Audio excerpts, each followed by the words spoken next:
Hello and welcome to SKY tutorial. SKY tutorial के programming in C part 2 में आज आप सीखेंगे importance of C, sample program of C, C tokens तथा keywords and identifiers. आइए तो सबसे पहले आज हम जानते हैं कि सी प्रोग्रामिंग के इम्पोर्टेंस क्या हैं। सी एक रोबस्ट लैंग्वेज है, अर्थात सी एक स्ट्रॉन्ग यानी मजबूत लैंग्वेज है जिसमें पहले से बने बनाए बिल्ट इन फंक्शंस और ऑपरेटर्स का समूह है।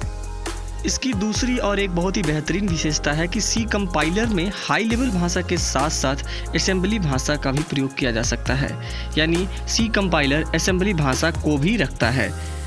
यह एफिशिएंट और फास्ट है क्योंकि इसमें कई प्रकार के डेटा टाइप और ऑपरेटर्स पाए जाते हैं। डेटा टाइप का मतलब होता है कि सी में आप जो डेटा यूज कर रहे हैं वो किस प्रकार का है, वह एक इंटीजर है या स्ट्रिंग है, एटसेट्रा। सी का एक बहुत ही इम्पोर्टेंट फीचर है कि यह एक पोर्टेबल प्रोग्राम है।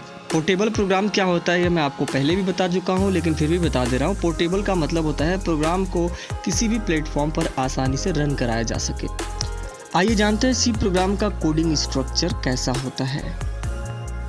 यह मैं आपको सी प्रोग्रामिंग का एक सैंपल दिखाने जा रहा हूं जो सी प्रोग्रामिंग के कोडिंग स्ट्रक्चर को दर्शाएगा। यहां पर आप एक कोडिंग स्ट्रक्चर देख पा रहे हैं, has include open angle bracket stdio.h close angle bracket main open parenthesis and close parenthesis. फिर यहाँ पर एक ब्रैस ओपन हो रहा है, फिर मैंने यहाँ पे सीधी सीधी लाइनें खींची हैं और फिर मैंने ब्रैस को यहाँ पे क्लोज कर दिया है। इसमें जो सबसे ऊपर आपको दिखाई दे रहा है हैज इंक्लूड stdio.h वाला भाग पूरे प्रोग्राम का हेडर ऑफ प्रोग्राम कहलाता है। हेडर ऑफ प्रोग्राम के बाद आपको दिख रहा है फंक्शन नेम जो मेन के नाम से यहाँ पर पाया गया है। उसके बाद आपको ये ब्रैस दिख रहा है जिसे मैंने स्टार्ट ऑफ प्रोग्राम दिया है, फिर लास्ट में एंड ऑफ प्रोग्राम दिया है। किसी भी प्रोग्राम को स्टार्ट किया जाता है किसी भी फंक्शन के बाद तो एक ब्रैस को ओपन किया जाता है और उस प्रोग्राम को ख़त्म करने के लिए एंड ऑफ प्रोग्राम वाले ब्रैस को यूज किया जाता है। अब प्रोग्राम के अंदर जो लिखा जाता है उसे मैंने लाइंस में प्रदर्शित किया है। इसके अंदर प्रोग्राम का पूरा स्टेटमेंट होता है। इसका मतलब यह है कि आप जो प्रोग्राम बना रहे हैं वो क्या काम करेगा, वो सारा का सारा स्टेटमेंट इन दो ब्रैसेस के अंदर ही दिया जाता है। आइए अब हम जानेंगे कि सी टोकन्स क्या होते हैं। सी टोकन्स जानने से पहले आपको ये जानना ज़रूरी है कि कैरेक्टर सेट क्या होता है। सभी अल्फ़ाबेट्स यानी A to Z, सभी न्यूमेरिक डिजिट्स यानी 0 to 9, सभी वाइट स्पेसेस जैसे कि टैब या स्पेस जो आप प्रेस करते हैं वो, और सभी प्रकार के स्पेशल कैरेक्टर्स को हम कैरेक्टर सेट कहते हैं। तो आइए हम आपको कुछ इंपॉर्टेंट कैरेक्टर सिंबल्स बताते हैं। जैसे कि स्क्रीन पे दिख रहा है ये कैरेक्टर सिंबल हम एम्परसेंड के नाम से जानते हैं। यह कैरेक्टर सिंबल है कैरेट, यह है आस्ट्रिक, यह है सेमी कॉलन,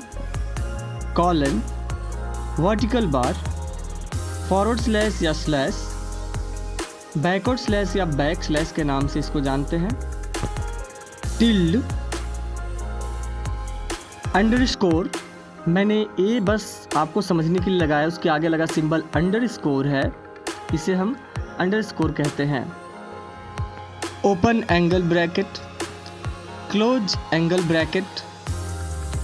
इसके बाद है लेफ्ट पैरेंथेसिस जिसे हम ओपन पैरेंथेसिस भी कहते हैं, राइट पैरेंथेसिस जिसे हम क्लोज पैरेंथेसिस कहते हैं, ओपन ब्रैस जिसे हम लेफ्ट ब्रैस भी बोलते हैं, क्लोज ब्रैस जिसे हम राइट ब्रैस के नाम से भी जानते हैं।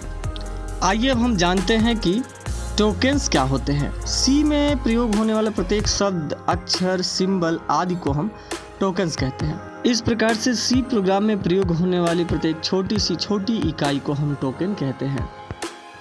सी टोकन्स को कई भागों में बांटा गया है, जैसे keywords, identifiers, constants, strings, special symbols and operators. इस प्रकार से टोकन्स को कुल 6 भागों में बांटा गया है, जिसके बारे में हम आपको आगे भी बताएंगे कि ये keywords, identifiers, constants, strings, operators and special symbols क्या होते हैं। आइए अब हम जानते हैं कि सी में प्रयोग होने वाले कीवर्ड्स क्या होते हैं। कीवर्ड्स ऐसे शब्द होते हैं जिनको सी ने एक फिक्स मीनिंग दिया है ये कीवर्ड्स सी में पहले से बने होते हैं यानी बिल्ट इन होते हैं। ये कीवर्ड्स प्रोग्राम को बिल्ड करने में बहुत ही मददगार होते हैं, यानी ये कीवर्ड्स ही मूल होते हैं सी प्रोग्रामिंग के। सी प्रोग्राम के कीवर्ड्स लोअर केस अर्थात छोटे अक्षरों में ही लिखा जा सकता है, इसे आप बड़े अक्षरों में नहीं लिख सकते। आइए अब जानते हैं कि आइडेंटिफायर्स क्या होते हैं। आइडेंटिफायर्स ऐसे नाम होते हैं जिन्हें वेरिएबल और फंक्शंस के लिए प्रयोग किया जाता है। यह यूजर डिफाइंड होते हैं जिन्हें अक्षरों और अंकों से बनाया जाता है, परंतु आइडेंटिफायर्स के नाम की शुरुआत हमेशा अक्षरों या फिर अंडरस्कोर से ही किया जा सकता है। ध्यान रखिए, आप किसी भी कीवर्ड को एज आइडेंटिफायर यानी किसी कीवर्ड का नाम आइडेंटिफायर की तरह प्रयोग नहीं कर सकते हैं। वीडियो के इस भाग में आज आपने सीखा कीवर्ड्स एंड आइडेंटिफायर्स क्या होते हैं, सी प्रोग्राम का कोडिंग स्ट्रक्चर क्या होता है, टोकन्स क्या होते हैं, तथा साथ ही साथ आपने सीखा कि सी प्रोग्रामिंग का इम्पोर्टेंस क्या होता है, अर्थात सी प्रोग्राम किस प्रकार से इम्पोर्टेंट है। सी प्रोग्रामिंग से जुड़ी अगली कड़ी को हम आपको अगले वीडियो में बताएंगे। धन्यवाद। चैनल से जुड़े रहने के लिए चैनल को सब्सक्राइब करें तथा हमेशा अपडेट रहने के लिए बेल आइकन को प्रेस करें।